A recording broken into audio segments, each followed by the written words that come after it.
আজকে শুভঙ্কর নাকি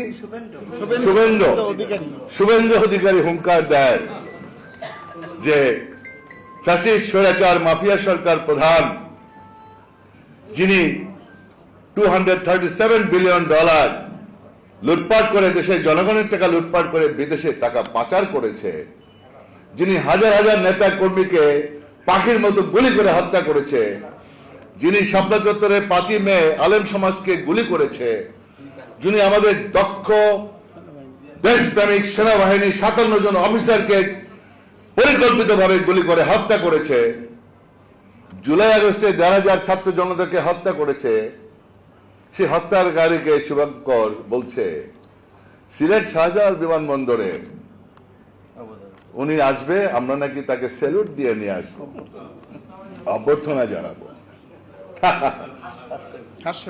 পাগলের প্রলাপ। ভোট চোর, ভোট ডাকাত, লুটেরা ওনাকে বাংলাদেশে ফিরে আনবে।